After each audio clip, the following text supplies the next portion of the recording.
Irmãos, nós vamos então abrir a palavra de Deus para ler o texto de Marcos, capítulo 4, versos de 1 a 20.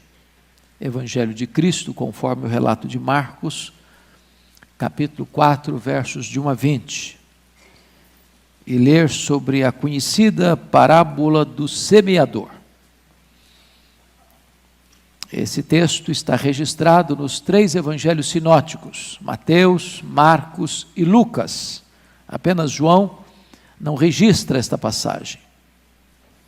Está escrito então: voltou Jesus a ensinar à beira-mar, e reuniu-se numerosa multidão a ele, de modo que entrou num barco onde se assentou, afastando-se da praia, e todo o povo estava à beira-mar na praia. Assim lhes ensinava muitas coisas por parábolas, no decorrer do seu doutrinamento. Ouvi, eis que saiu o semeador a semear. E ao semear, uma parte caiu à beira do caminho, e vieram as aves e a comeram. Outra caiu em solo rochoso, onde a terra era pouca, e logo nasceu, visto não ser profunda a terra. Saindo, porém, o sol a queimou. E porque não tinha raiz, secou-se. Outra parte caiu entre os espinhos. E os espinhos cresceram e a sufocaram, e não deu fruto. Outra, enfim, caiu em boa terra, e deu fruto, que vingou e cresceu, produzindo a 30, a 60 e a 100 por 1. E acrescentou: quem tem ouvidos para ouvir, ouça. Quando Jesus ficou só, os que estavam junto dele, com os 12, o interrogaram a respeito das parábolas. Ele lhes respondeu: a vós outros vos é dado conhecer o mistério do reino de Deus, mas aos de fora, tudo se ensina por meio de parábolas, para que, vendo, vejam e não percebam, e ouvindo, ouçam e não entendam, para que não venham a converter-se e haja perdão para eles. Então lhes perguntou: não entendeis esta parábola? E como compreendereis todas as parábolas? O semeador semeia a palavra. São estes os da beira do caminho, onde a palavra é semeada. E enquanto a ouvem, logo vem Satanás e tira a palavra semeada neles. Semelhantemente, são estes os semeados em solo rochoso, os quais, ouvindo a palavra, logo a recebem com alegria. Mas eles não têm raiz em si mesmos, sendo antes de pouca duração. Em lhes chegando a angústia ou a perseguição por causa da palavra, logo se escandalizam. Os outros, os semeados entre os espinhos, são os que ouvem a palavra, mas os cuidados do mundo, a fascinação da riqueza e as demais ambições, concorrendo, sufocam a palavra, ficando ela infrutífera. Os que foram semeados em boa terra, são aqueles que ouvem a palavra e a recebem, frutificando a 30, a 60 e a 100 por 1. Amém. Nós vamos então tratar com vocês hoje sobre as diferentes reações ou respostas à palavra de Deus. É curioso que o contexto aqui, logo no capítulo 3 de Marcos, Jesus cura um homem com a mão mirrada, dentro de uma sinagoga, e era um sábado. E os líderes religiosos que estavam ali, tomaram uma decisão de se unir aos herodianos para matarem Jesus. De certa forma, eles estão fechando as portas da sinagoga para Jesus. Só que, quando os inimigos fecham as portas da sinagoga para Jesus, ele faz da praia um lugar público, exatamente o seu local para acolher as multidões. Jesus não sacraliza a geografia, ele aproveita o momento para flexibilizar os seus métodos, porque para ele todo lugar era especial para pregar a palavra. Então, a praia era o templo e o barco era o púlpito. Pois bem, nos versículos 11 e 12, o Senhor Jesus Cristo vai dizer que, em virtude de uma rejeição deliberada desses líderes religiosos ao seu ensino e às suas obras, está escrito nos versos 11 e 12 do texto lido: ele lhes respondeu: a vós outros vos é dado conhecer o mistério do reino de Deus, mas aos de fora tudo se ensina por meio de parábolas, para que vendo vejam e não percebam, e ouvindo ouçam e não entendam, para que não venham a converter-se e haja perdão para eles. Então, notem vocês que parábola foi um método de ensino usado por Jesus para servir de janela de entendimento para uns e de porta fechada para outros. Porque só aqueles que acolhem com sinceridade a palavra de Deus, é aberto, é revelado os mistérios do Evangelho. Mistério é aquilo que você não consegue entender pelo seu próprio raciocínio, mas que Deus vem, ilumina os olhos do seu coração, abre as cortinas da sua alma e dá a você entendimento. Não é uma questão de capacidade intelectual, não é uma questão de argúcia hermenêutica e habilidade de interpretação, não, é uma questão espiritual. Aqueles que têm o coração aberto e sedento de ouvir a voz de Deus, a esses os mistérios do reino são revelados. Aqueles que se opõem deliberadamente, Jesus conta a parábola para que eles ouçam, mas eles não entendem, eles escutam, mas eles não percebem, e o coração deles continua rendido à incredulidade, e desta maneira eles não são salvos. O Senhor está endurecendo aos que já são duros, como fez com o Faraó no passado. Agora notem comigo o versículo 13 do texto lido, porque Jesus vai fazer uma afirmação muito importante aí no verso 13 ainda. Jesus vai dizer que esta parábola, a parábola do semeador, é a chave hermenêutica para o entendimento de todas as outras parábolas. Então lhes perguntou: não entendeis esta parábola? E como compreendereis todas as parábolas? Em outras palavras, Jesus está dizendo o seguinte: olha, essa parábola é o ABC, essa palavra é o início, essa palavra dá abertura, essa palavra é a chave hermenêutica para você entender as demais. É por isso que Jesus começa o ensino das parábolas aqui à beira-mar, exatamente com esta, porque ela abre o caminho para as outras. Entendendo esta, você tem condições e capacidade para entender as demais. Mas agora, finalizando esta introdução, eu quero dizer para você, à luz desta parábola, que Jesus nunca ficou, e ainda não fica, e certamente não ficará, impressionado com as multidões que o seguiam. Porque Jesus tinha plena consciência que, não obstante todos estivessem ouvindo a mesma mensagem, esta palavra, que é a semente, não está caindo ao mesmo tempo no mesmo tipo de solo. Tem gente que é um solo impermeável, como a beira de uma estrada. A semente não entra. Tem outra gente que, quando escuta a palavra, a resposta é imediata, é logo, é com alegria, é com entusiasmo, que coisa boa, mas não tem profundidade. Quando chega a tribulação, quando chega a pressão, quando chega a perseguição, quando chegam as lutas, elas se escandalizam, elas se decepcionam, elas não perseveram. É por isso que você vê tantos crentes desviados, decepcionados com Deus, porque ao crerem, pensaram que o Evangelho traria para elas uma vida livre de qualquer dor, de qualquer angústia, e quando começaram a ser provados, não é isso que eu queria, eu abracei este Evangelho, mas eu estou querendo outra coisa. Para outros, diz o texto que a semente cai, mas tem muita coisa crescendo ao mesmo tempo que a palavra, concorrendo com a palavra, sufocando a palavra, e essa palavra então não encontra espaço para crescer e para frutificar. O que o texto está querendo nos dizer é que num auditório como esse, se formos olhar a proporcionalidade usada por Jesus, apenas 25% das pessoas vão escutar e vão dar frutos.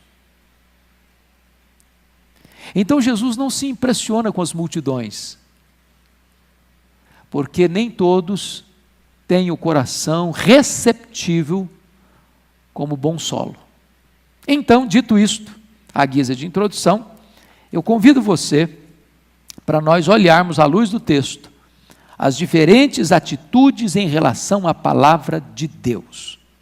Cada solo desse está tratando de um tipo de coração, ou de um tipo de recepção à palavra de Deus, ou de um tipo de reação à palavra de Deus. Então vejamos, em primeiro lugar, os chamados corações endurecidos. Dê uma olhadinha comigo, versículo 4. Você pode ler o 4 comigo? Vamos lá? 4. E ao semear, uma parte caiu à beira do caminho, e vieram as aves e a comeram. Agora vamos entender a interpretação disso no versículo 15, toda a igreja comigo. São estes os da beira do caminho, onde a palavra é semeada, e enquanto a ouvem, logo vem Satanás, e tira a palavra semeada neles. Então vamos dar uma olhadinha, como é que é esse coração endurecido. Primeiro, um coração duro, é aquele que ouve a palavra, mas não compreende a palavra. Eu queria que nós precisamos fazer uma passeada nos 3 sinóticos, para termos a compreensão melhor. Então vamos para Mateus 13, versículo 19, não saia aí de Marcos não, eu preciso que você volte a ele. Mateus 13, versículo 19, está escrito assim: a todos os que ouvem a palavra do reino e não a compreendem. Agora a pergunta é, se este solo é à beira do caminho, o que acontece num caminho? Pessoas vêm, pessoas passam, pessoas vão. A beira do caminho é um local que passa gente, para lá e para cá, para lá e para cá. Esse caminho, ele é batido por muitas pessoas, por muitas influências, por muitas vozes, por muitas personalidades, por muitas experiências. E o que o texto está querendo nos informar, queridos irmãos, que são os corações inquietos e perturbados com a passagem e tropel das coisas do mundo, umas que vão, outras que vêm, outras que atravessam, todas que passam, e nestes é pisada a palavra de Deus. Estas pessoas não compreendem a palavra. Elas escutam, não é porque elas não têm habilidade cognitiva, não é porque elas não têm habilidade de compreensão racional, não é porque a palavra está muito acima do seu entendimento, não, é uma questão espiritual. Gente que frequenta a igreja ano após ano, década após década, e ela não consegue entender o que é a graça de Deus, não consegue entender o sacrifício de Cristo, não consegue entender a necessidade de se arrependerem e crerem no Senhor Jesus Cristo para a sua salvação pessoal. Um coração duro ouve, mas lhe falta compreensão e entendimento espiritual. Ela escuta um sermão, mas ela não presta atenção. A palavra não produz efeito nela mais do que a chuva produz efeito na pedra. A chuva cai na pedra, mas não entra na pedra. Assim é aquele coração que não compreende a palavra de Deus. Você não suspeita disso? Quanta gente que vem à igreja domingo após domingo, e a vida permanece a mesma. Nenhuma mudança, nenhuma transformação, nenhum quebrantamento, nenhum sinal de arrependimento, nenhuma conversão genuína. Semente que caiu à beira do caminho. Segundo lugar, o que é um coração endurecido? Vá comigo para Lucas 8:5, por favor. Texto paralelo. no sinótico. Segundo lugar, é um coração duro, é um coração onde a semente é pisada. Olha aí o versículo 5, Lucas 8, 5. Eis que o semeador saiu a semear, e ao semear, uma parte caiu à beira do caminho, foi o quê? Pisada. Pisada. Quando uma semente à beira do caminho é pisada, diz o texto que ela não chega nem a brotar.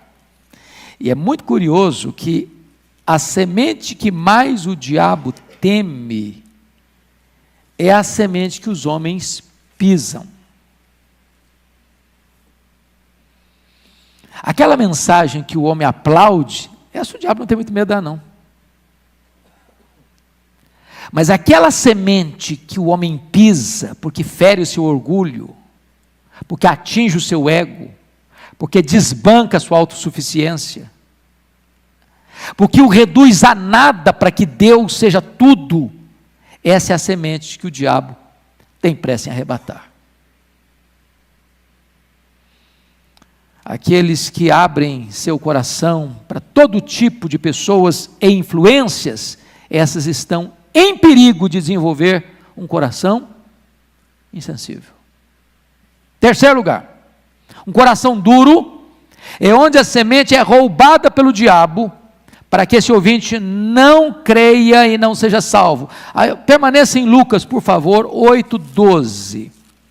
Olha comigo, por gentileza, o que está em Lucas 8:12. Está escrito o seguinte: aqui caiu à beira do caminho, são os que a ouviram, vêm a seguir o diabo e arrebata-lhes, preste atenção, vem o quê? A seguir o diabo e arrebata-lhes do coração a palavra, para não suceder que crentes sejam salvas. Então vamos parar um pouquinho aqui, irmãos. Quando uma igreja se reúne para adorar a Deus e para pregar a palavra de Deus, esse é um campo de batalha espiritual. Um dia eu conversava com um líder religioso e ele disse o seguinte: o diabo nem ousa passar perto da minha igreja. Coitado. Pois antes de você chegar aqui, o diabo já tinha chegado. E ele tem um papel. Quando a palavra é semeada no seu coração, ele procura cegar o entendimento dos incrédulos, para que não resplandeça neles a luz do Evangelho. E quando essa semente é semeada, ele tem pressa em ir lá e arrebatar essa palavra do coração, do entendimento, para que você não entenda, para que você não creia, para que você não seja salvo. Então, uma luta espiritual. Agora, notem comigo, que todas as criaturas do mundo se armaram contra essa sementeira. Se não, vejamos. Todas as criaturas, quantas há no mundo, se reduzem a 4 gêneros. Criaturas racionais, como os homens pisaram a semente. Criaturas sensitivas, como os animais, as aves, comeram a semente. Criaturas vegetativas, como os espinhos, sufocaram a semente. E criaturas insensíveis, como as pedras, feriram a semente. E não há mais. Faltou porventura alguma dessas que não armassem contra a semeadura? Nenhuma delas. A natureza insensível a perseguiu nas pedras, a vegetativa nos espinhos, a sensitiva nas aves, a racional nos homens. As pedras secaram-na, os espinhos afogaram-na, as aves comeram-na e os homens pisaram-na.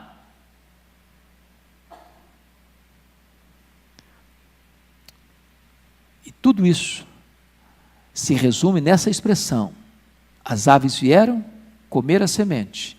E Jesus, interpretando, diz: logo que você escuta, vem o diabo, arrebata do coração, arrebata da mente a semente, para que você não entenda, para que você não creia, para que você não seja salvo. Este é o solo à beira do caminho. Insensível. Vamos ao segundo solo. Segundo solo trata dos corações superficiais. É o que caiu em solo rochoso. Quando você vai a Israel, você descobre por que Jesus falou desse assunto. Porque quando você olha o território de Israel, você fica pensando, meu Deus, não dá para pensar que alguém usa um lugar desse para agricultura. Sobretudo quando você está na Judéia. Na Galiléia até que nem tanto, já tem algumas terras. Mas como Jesus falou à beira-mar, você vai ver que a beira-mar, no mar da Galiléia, tem muitas rochas, muitas rochas. Então não tem nada mais comum do que você semear e semear num solo rochoso. Tem terra, porém não tem espaço para a raiz se aprofundar. E se a raiz não se aprofunda, ela seca logo, ela não pode produzir. Então, vamos entender o que Jesus está querendo dizer. Primeiro, um coração superficial tem uma resposta à palavra imediata, mas uma resposta irrefletida. Olha comigo aí Marcos capítulo 4, 16 e 17. Você lê comigo? 4, 16 e 17, vamos juntos? Semelhantemente, são estes os semeados em solo rochoso, os quais, ouvindo a palavra, logo a recebem com alegria. Vamos ficar só até aqui por enquanto. Agora, notem uma coisa comigo. Quando ela escuta a palavra, qual é a palavra que aparece aí? Logo. Essa palavra é a mesma palavra imediatamente. De que maneira ela recebe logo? Com alegria. É aquele tipo de ouvinte que toma a decisão imediata, sem reflexão, no vapor da emoção. Parece que é aquele tipo de pessoa que diz, esse aqui é um crente maravilhoso, olha como é que ele respondeu logo, olha como é que ele está tão entusiasmado ao receber essa palavra. Mas, com a mesma velocidade e rapidez como ele recebe essa palavra, ele também, olha o verso 17 agora, vamos ler juntos?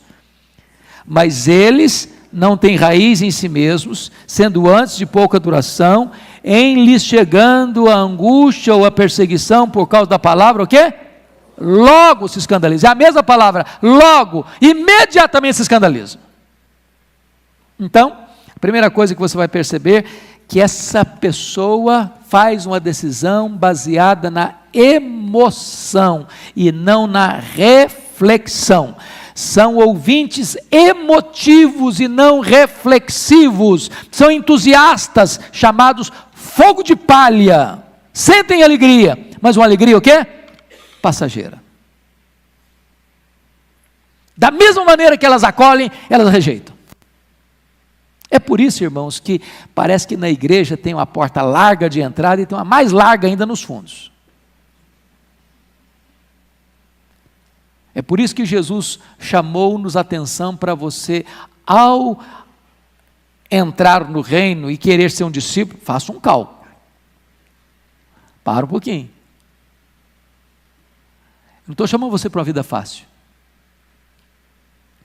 Se alguém quiser vir após mim, negue-se a si mesmo. Tome a sua cruz e siga-me. Exige renúncia, mudança de vida, mudança de rumo. É preciso entender que nessa caminhada vai ter perseguição, vai ter angústia, vai ter luta, vai ter prova, vai ter vale, vai ter incompreensão. Então preste atenção que esse ouvinte superficial, ele toma uma decisão rápida, mas sem nenhuma reflexão. Segundo ponto, um coração superficial não tem profundidade nem perseverança. O versículo 17 deixa isso claro. Tem pouca duração. Pouca duração. Então, aparentemente esse ouvinte parece que está em vantagem com as outras pessoas, porque ele toma uma decisão logo e toma uma decisão alegre. Mas do mesmo jeito que ele toma a decisão logo e alegre, ele abandona também. Ele não tem perseverança. Não tem perseverança. Você conhece gente assim? Agora, notem uma coisa muito importante no texto, muito importante no texto. Essas pessoas, na verdade, elas construíram a sua vida numa base falsa. Elas não creram em Cristo. Elas creram num Cristo que elas imaginaram. O Cristo, talvez, que foi vendido para elas. O Cristo das facilidades. Você conhece aqui o tipo de apelo? Vem para Jesus, seus problemas estão resolvidos. Vem para Jesus, você não tem mais luta. Vem para Jesus, você fica rico. Vem para Jesus, você não fica mais doente. Vem para Jesus, você vai ser um sucesso. Vem para Jesus e você está resolvido na vida. Essa é uma proposta sedutora, mas não é verdadeira, não é honesta, não é bíblica. Porque Jesus nunca prometeu para nós que nós, ao recebermos o reino, passaríamos por uma vida de plena alegria aqui, sem dor, sem lágrimas, sem lutas, sem provas, sem vales. Essas pessoas creram num outro Cristo e não no Cristo do Evangelho. Elas creram no Cristo da conveniência e não no Cristo da Bíblia, e não no Filho de Deus. Há muitas pessoas pregando hoje saúde, pregando prosperidade, pregando sucesso, e as pessoas abraçam esse Evangelho. Mas esse é outro Evangelho, não é o verdadeiro Evangelho. E aí quando chegam as lutas, elas se decepcionam, elas vão embora mesmo. Porque elas creram numa outra coisa, que não o verdadeiro Evangelho. O coração é superficial. Terceiro lugar, um coração superficial não avalia os custos do discipulado. O versículo 17 deixa isso extremamente claro. Em lhes chegando a angústia ou a perseguição. Note que são duas coisas distintas. Angústia é aqui que está dentro, perseguição é aqui que vem do lado de fora. Bom, talvez Paulo chegou a dizer em 2 Timóteo 3,12 que todo aquele que quiser viver piedosamente em Cristo será o quê? Perseguido. Então, se não tem perseguição nenhuma na sua vida, dá uma olhadinha aí. Se você está agradando a gregos e troianos, dá uma olhadinha aí. Dá uma checada aí. Se todo mundo está aplaudindo você, dá uma avaliada melhor na sua vida. Agora, quem de nós não sabe o que é angústia? Dá para viver sem angústia hoje? Dá para blindar o coração? Dá para viver numa redoma de vidro? E se o cara morar numa cobertura com 5 suítes, torneiras de ouro, mármore Carrara, piso de mármore da Itália, dá para ficar sem angústia? Se o cara andar de Ferrari pelas ruas de São Paulo, num dia de sábado que não tem trânsito, dá para ficar sem angústia? Meus irmãos, é impossível, não tem dinheiro que blinda, que deixa a angústia do lado de fora do coração, não tem. Na vida tem angústia. Tem angústia. Você tem angústia com você tem angústia com a sua família, você tem angústia com os seus parentes, você tem angústia com os irmãos da sua igreja, você tem angústia, não tem jeito. Aqui não é o céu ainda. E se as pessoas se decepcionarem por causa dessas situações, elas revelam uma coisa: elas não tiveram uma fé verdadeira e não creram no Cristo verdadeiro. Vamos ao terceiro ponto. Corações agora. Terceira reação são corações ocupados.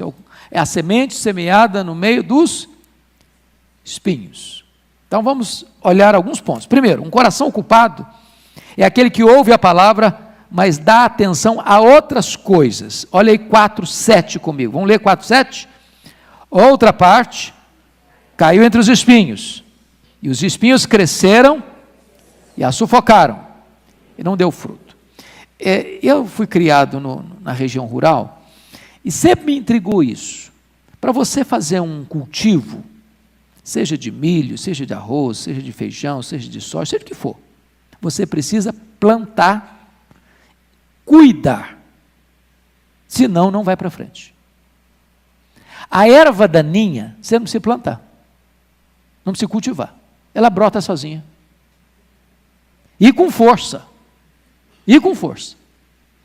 A erva daninha aqui, às vezes tinham raízes de 30 centímetros, que não era quase possível arrancar, e lá embaixo ela vai sugando toda a umidade do solo para ela, e a semente então não consegue ter vitalidade. Por quê? Porque todos os nutrientes do solo e toda a umidade ela traz para ela.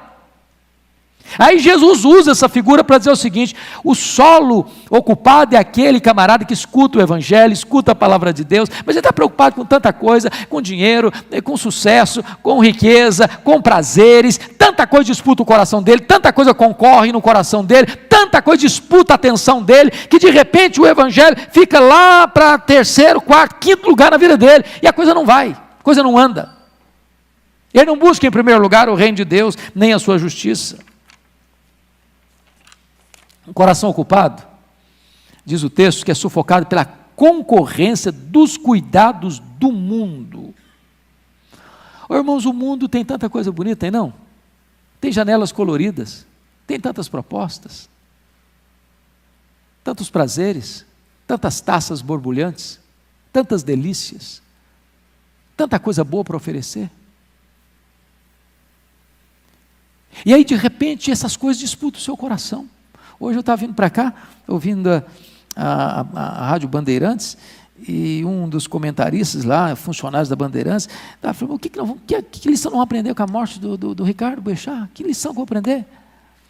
E aí disse: não, tem que aprender o seguinte, tem que viver a vida, porque a morte chega. Sabe qual foi a última palavra do Ricardo Boechat hoje no programa, das 7h30?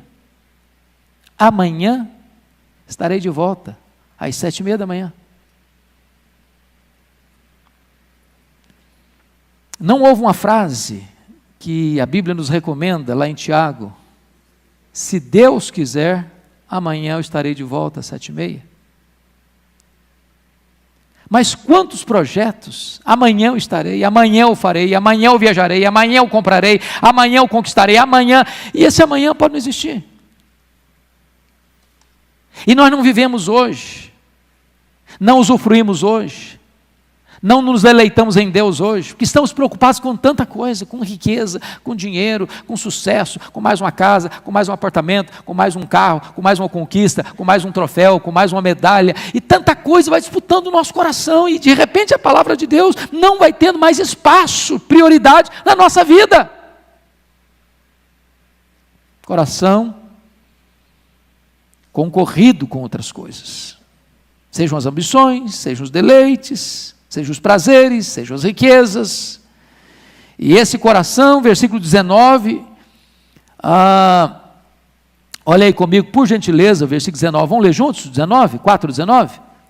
Mas os cuidados do mundo, a fascinação da riqueza e as demais ambições, concorrendo, sufocam a palavra, ficando o quê? Ela é infrutífera. Fica infrutífera, não produz. Porque as ervas daninhas sufocaram, concorreram. Não houve prioridade, não se tirou a erva daninha, não se cultivou a semente, por isso ela não produziu. Eu quero concluir então, com a última reação, com o último solo, que são os corações frutíferos. Frutíferos. Olha comigo, por gentileza, versículo 8, 4:8, vamos juntos? Outra, enfim, caiu em boa terra e deu fruto, que vingou e cresceu, produzindo a 30, a 60 e a 100 por um. Louvado seja Deus. Agora vamos ver o versículo 20. Os que foram semeados em boa terra são aqueles que ouvem a palavra e a recebem, frutificando a 30, a 60 e a 100 por um. Eu quero chamar a sua atenção para 3 coisas aqui. Primeiro, um coração frutífero ouve e recebe a palavra de Deus. Irmãos, isso é muito importante, você parar e refletir. Porque uma coisa é ouvir a palavra de Deus, outra coisa é receber a palavra de Deus. Uma coisa é você escutar a palavra de Deus, outra coisa é você acolher com mansidão a palavra de Deus. Uma coisa é você ouvir a palavra de Deus, isso aí foi para o fulano, isso aí foi para o Beltrano, se o fulano estivesse aqui, se o Beltrano estivesse aqui, e não acolhe para si a palavra de Deus. Isso é para mim, Deus está falando comigo, eu acolho, eu recebo. Essas pessoas, ao acolherem, essas pessoas elas são atingidas por essa palavra, elas nascem por essa palavra, elas crescem por essa palavra, elas são santificadas por essa palavra, elas frutificam por essa palavra. Agora, note uma coisa. Nos 3 primeiros tipos de solo, 3 agentes agiram diferente. Na beira do caminho, quem destrói a semente é o diabo. No solo rochoso, quem destrói a semente é a carne. No solo do espinheiro, quem destrói a semente é o mundo. O diabo, a carne e o mundo são os 3 grandes inimigos que enfrentamos na vida. Agora, essa semente cai em bom solo, por quê? Porque este ouvinte, ao ouvir esta palavra, acolhe essa palavra, recebe essa palavra, ingere essa palavra, internaliza essa palavra. Então, esse é muito importante entender. Segundo ponto, um coração frutífero produz fruto que vinga e cresce. Olha comigo, o versículo 8, caiu em boa terra, deu fruto, que vingou e cresceu. A pergunta é, por que vingou? Porque o solo era profundo, porque tinha umidade, porque embaixo tinha terra, a raiz pôde aprofundar, porque não tinha erva daninha concorrendo. Então não basta nascer, é preciso vingar. E não basta vingar, é preciso produzir fruto. É todo um processo que começa com a semeadura, com o cultivo, com o solo próprio, com o solo preparado, com a manutenção e cultivo e preparo ainda desse solo, que a Bíblia diz que um plantou, o outro regou, para então frutificar. O Senhor Jesus Cristo disse que a árvore é conhecida pelo seu fruto.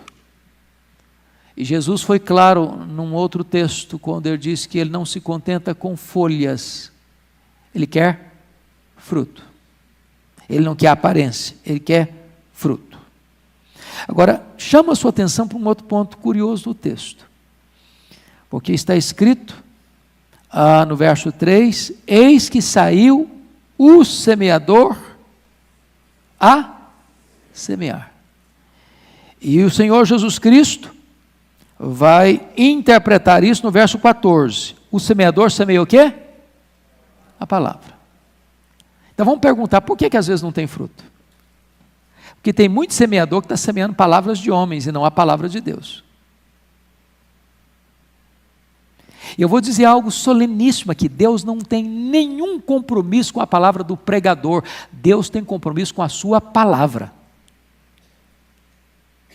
Palavra de homem não é palavra de Deus. Então a que vai produzir fruto não é a palavra de homem, é a palavra de Deus, porque o semeador não semeia suas próprias palavras, ele semeia a palavra de Deus. Terminando, último lugar, um coração frutífero produz frutos em diferentes proporções, a 30, a 60 e a 100 por 1. E aqui há algo maravilhoso, irmãos, porque se eu estou falando do solo bom, a boa terra, eu estou falando de gente convertida. Mas nem todos os crentes convertidos são frutíferos na mesma proporção. Pergunte ao seu coração, quem é você? A quanto você está produzindo? 30? 60? 100 por 1? Quem é você? Que tipo de solo é o seu coração? Quão fértil é o seu coração? Quão produtiva é esta lavoura que é a sua vida?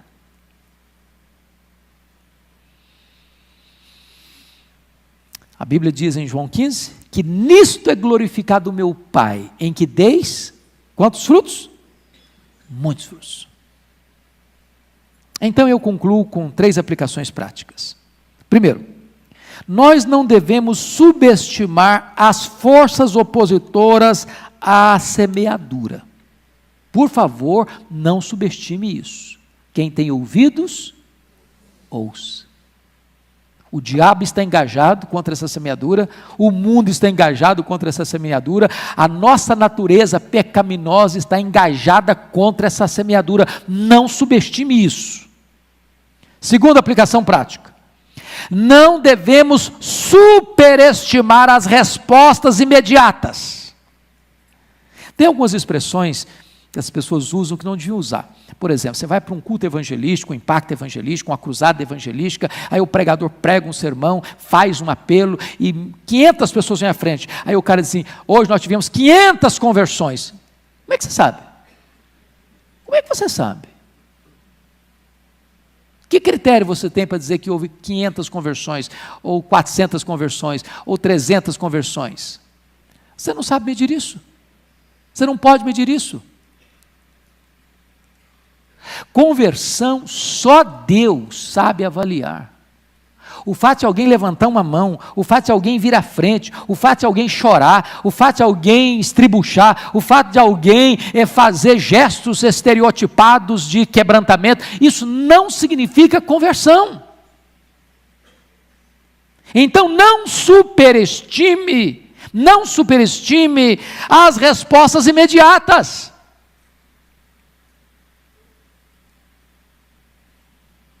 Terceiro e último lugar. Nós não devemos subestimar o poder da palavra de Deus. Ela é poderosa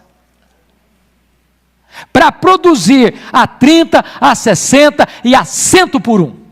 Ô irmãos, eu sou muito empolgado com a pregação do Evangelho por isso, porque o poder não está no pregador, nem o poder está no seu coração, o poder está na palavra de Deus. Ela é viva, ela é poderosa, ela tem vida em si mesma. Você semeia lá na terra e você olha e você não vê nada e você não vê resultado nenhum, mas ela tem vida em si mesma e de repente aquele lavrador que semeou a palavra, um dia abre a janela e aquela semente morreu lá dentro, mas ressuscitou e houve a vida lá dentro, e a vida brota cheia de vigor, ela produz frutos. Louvado seja o Senhor.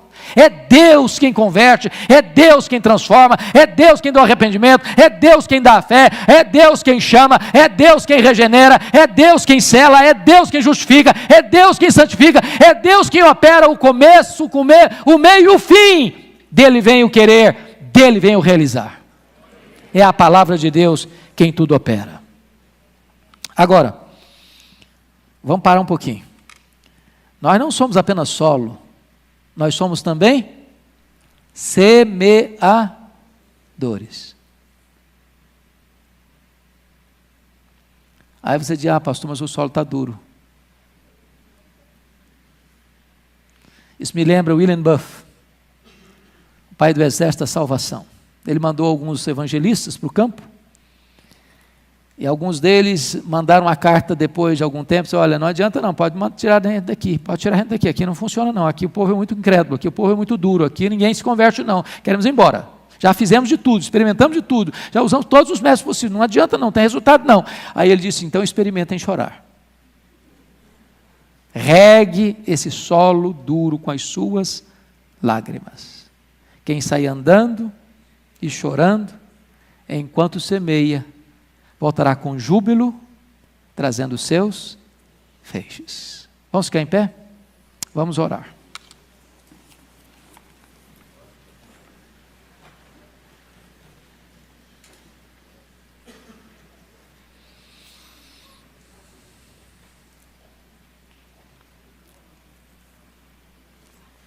Feche os seus olhos por um momento. Pense um pouco sobre quem é você. Que tipo de solo é o seu coração? O seu coração é aquele solo duro, batido, com muito tropel de muita gente passando.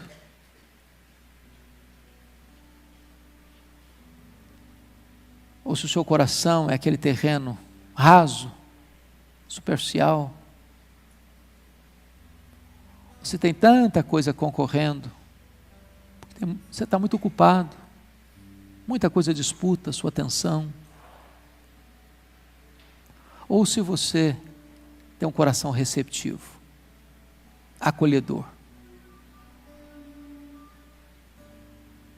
Quem sabe hoje Deus possa tratar com você, comigo. Quem sabe até hoje você não tem produzido frutos. O Senhor tem ido a você tantas vezes e só acha folhas. E Ele não se alimenta de folhas, Ele tem fome. Ele quer frutos.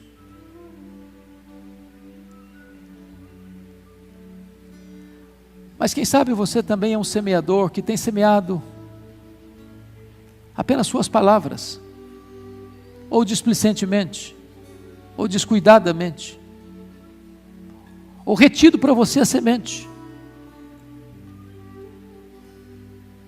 Quem sabe hoje você sai daqui com o propósito de ser um semeador, na sua casa, na sua família, no seu trabalho. Mesmo que o solo seja duro, você possa regar esse solo com as suas lágrimas.